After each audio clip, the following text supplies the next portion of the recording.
Kematian adalah kepastian yang akan dihadapi setiap makhluk. Namun, dalam Islam, kematian bukanlah akhir. Kematian hanya mengakhiri hubungan manusia dengan dunia saja, dan memisahkannya dengan orang-orang yang masih hidup. Orang yang sudah meninggal tidak bisa berbuat apa-apa lagi, dan tinggal menunggu hari kebangkitan. Lalu, apakah kita yang masih hidup dapat berbuat sesuatu untuk mereka yang mendahului kita? Dalam sebuah riwayat Rasulullah SAW bersabda yang artinya, seorang mayat dalam kuburnya seperti orang tenggelam yang meminta pertolongan dari ayahnya, ibunya, saudaranya, atau sahabatnya. Maka dari itu Rasulullah mendoakan mereka yang masih hidup maupun yang sudah mati. Dalam hadis yang artinya, "Ya Allah, ampunilah orang-orang yang masih hidup di antara kami dan yang sudah mati." Hadis riwayat Abu Dawud. Sebagai orang yang ditinggalkan, kita bisa melakukan amalan-amalan yang bermanfaat untuk para ahli kubur. Beberapa di antaranya sebagai berikut. Yang pertama, mendoakan, memohonkan ampun, bertasbih dan bertakbir untuknya. Sahabat Utsman bin Affan radhiyallahu anhu meriwayatkan bahwa setiap Rasulullah SAW selesai menguburkan jenazah, beliau menyampaikan kepada sahabat yang lain yang artinya, mintalah ampunan untuk saudara kalian dan mohonkan keteguhan untuknya, karena sungguh saat ini dia sedang ditanya. Hadis riwayat Abu Dawud. Rasulullah SAW menganjurkan para sahabat untuk mengucapkan yang baik-baik jika berkunjung kepada orang yang sakit atau meninggal dunia, karena malaikat akan mengaminkannya. Kita juga dianjurkan untuk membaca tasbih dan takbir saat bersyarah kubur. Ketika Rasulullah SAW meluruskan jenazah sahabat Sa'ad bin Mu'adz radhiyallahu anhu di liang lahat, beliau bertasbih dan bertakbir. Hal tersebut diikuti oleh mereka yang hadir.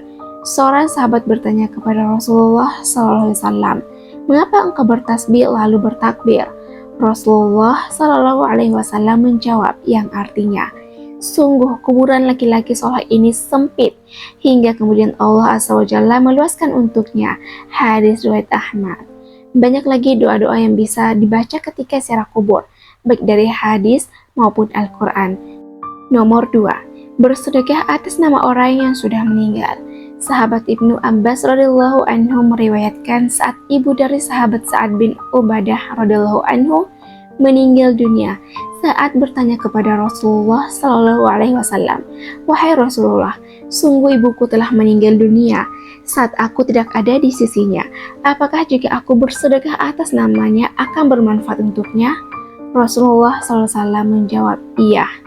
Lalu saat berkata kepada beliau, "Aku menjadikan engkau sebagai saksi bahwa tamanku yang bernama Al-Mihraf menjadi sedekah untuknya." Hadis riwayat Bukhari. Nomor 3. Membadalkan haji dan umroh baginya. Jika orang tua atau kerabat kita yang muslim meninggal dunia sebelum sempat pergi haji atau umroh, maka kita bisa membadalkan haji dan umroh untuk mereka. Tentu saja jika kita sendiri sudah melaksanakan ibadah tersebut lebih dulu. Nomor 4. Melunasi hutang yang menjadi tanggungannya. Salah satu yang bisa kita lakukan kepada yang sudah meninggal adalah melunasi hutangnya. Rasulullah SAW pernah bersabda kepada para sahabat yang artinya, "Demi zat yang jiwa Muhammad pada di tangannya, tidak ada seorang mukmin di muka bumi ini kecuali akulah orang yang berhak atas diri mereka. Maka siapa saja yang mati meninggalkan hutan atau anak yang butuh santunan, maka akulah yang akan menanggung. Dan siapa saja dari kalian meninggalkan harta, maka harta tersebut untuk ahli waris yang tersisa." Hadis riwayat Muslim. Nomor 5. Membayar hutang puasa Ramadan yang ia tinggalkan. Jika saudara kita yang meninggal masih memiliki hutang puasa Ramadan, maka kita bisa berpuasa untuknya. Sayyidah Aisyah radhiyallahu anha meriwayatkan dari Rasulullah SAW bahwa beliau bersabda yang artinya, "Siapa yang meninggal dunia akan punya utang puasa, maka keluarganya ia menanggung puasanya." Hadis riwayat Bukhari. Sahabat sekalian, Islam tidak hanya mengajarkan berbuat baik kepada yang masih hidup, tetapi juga yang sudah mendahului kita. Dan di atas tadi adalah beberapa amalan bermanfaat yang bisa kita hadiahkan kepada orang-orang yang sudah meninggal. Semoga ketika tiba waktu kita menghadap Sang Pencipta, orang-orang yang masih hidup akan mengurus jasa kita dengan baik, mendoakan kita, dan memohonkan ampun untuk kita. Amin ya rabbal alamin.